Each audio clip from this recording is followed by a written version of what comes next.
First stop here at Can Am tonight, as we are here today. Ryan Bartlett with me right now. I'm going to check one thing there. Okay. He has been out about maybe a dozen times at the most, has not won yet. Best run is a second place for him. We are here on not the finale weekend, but this was originally going to be the Can Am finale, was it not? Yeah, originally it was, yeah. Yep, and things have changed with the whole OktoberFAST deal that's coming up, and then today we just announced we're going to run again in 2 weeks with a big block show, so everyone can kind of tune up for the October I didn't deal. Catch so that. Okay, good. Yeah. That's good news. Yeah. So really, that is what changed everything for Can Am at that point, because I think this was about when we ended it last year, wasn't it? Yep, this was last year, just because usually everyone's got their own weekend from here on out, and right. You're conflicting with other tracks. So the way things have been going here, it's been really good lately, and we're just going to keep her going. Thoughts on OktoberFAST?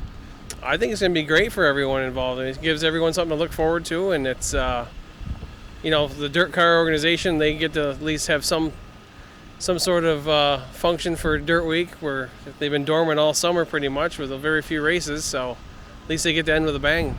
Now, did you see that coming? Because a lot of you guys I've talked to kept saying, we had a feeling Dirt Week itself wasn't going to happen, but a lot of people thought, well, maybe the nighttime shows could. Were you one of those guys? Yeah, I think I knew all along that something was going to happen. I mean, it was going to be hard for everyone to have a mass gathering at one track, but I mean, enough of us other tracks in the area have shown that it can be done, the way they're allowing it to be done successfully. So I think dirt cars just, piggybacking off that, success that these tracks have had, and to make a go of it for that week.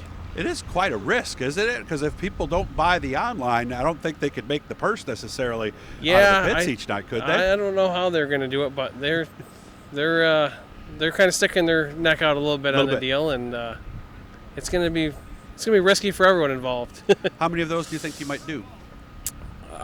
We don't have any plans for the big block stuff. I'll probably go to them all at least to watch and help someone out. You'll race here, obviously. Yeah. Okay. Yep. Just probably the small block stuff. Well, how many are small blocks? I 3. don't have the schedule memorized yet. Yeah, there's 3 small block races. It'll be Tuesday is Albany is just big block, pro stocks and sportsmen, and then Utica Rome is the first small block one. Fulton and here, 3 small block races. So those are the 3. Okay, yep. All right. Well, that makes sense. Those are the small block tracks. Yeah. So I guess that's the. I think they're trying to keep it so the local guys can still race their local tracks, and if people want to travel, they can travel. Yeah, and I would imagine if I'm a guy who runs Utica Rome or Fulton, the 2 that really haven't run at all, really when you get I got to be excited as heck, right? Yeah, I would think if they're going to have strong turnouts for both, especially I think you're going to have stronger turnouts earlier in the week, and then you might have a few fade off, but then you might pick back up for different people that can get away from work and do the weekend stuff. Yeah, and I think a lot of people already had vacation time that week anyway, right? So anyone that's a real racer probably should have had that off. Yeah, personal days or just planned sick days even or that's something right, at that point. Whatever you got to do to make it work. Exactly. With HR at that point, you go ahead and do it. Talk to people about how Can Am has been. I talked to some folks last week at Canandaigua, and they were telling me good things. Is that what you're hearing and seeing? Because you're out there. Yeah. The surface itself was last week was phenomenal, top to bottom, tabletop smooth. It was really racy. No lane was dominant, and it's really come along a lot. The changes they made to the surface and the configuration has slowed us down a little bit, which has made tire wear better, and across the boards it's been better racing, more side-by-side racing. You've been on the inside of this pretty much right from the start. His brother, of course, runs everything up here.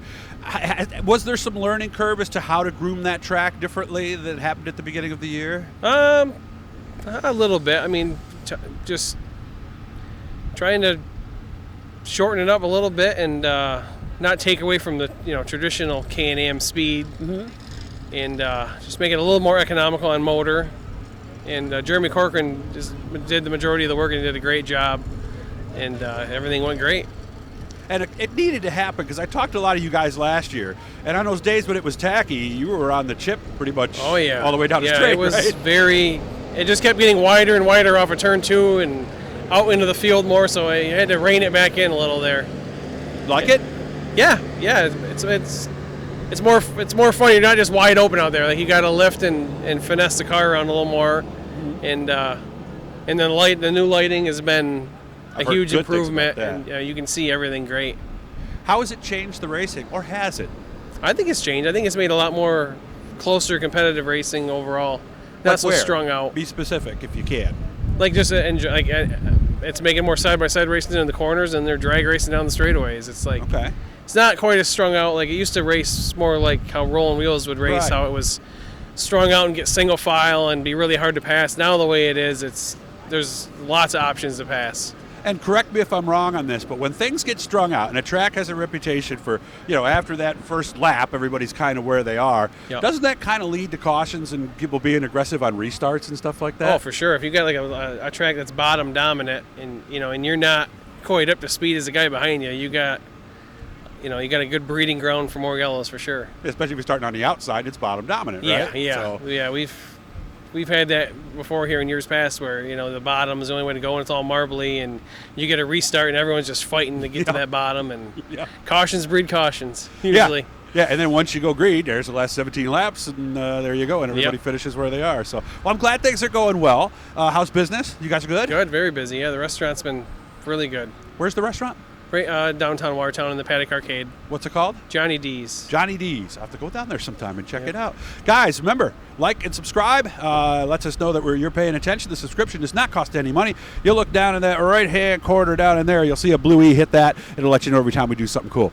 Maybe I'll talk to you at the end of the night. We'll see how it goes, we'll right? see. I hope so.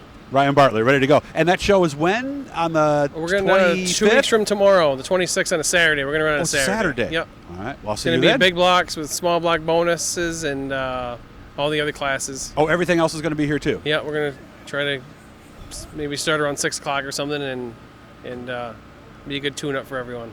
You have a good night, okay? Yeah, thanks, Doug. Thank you.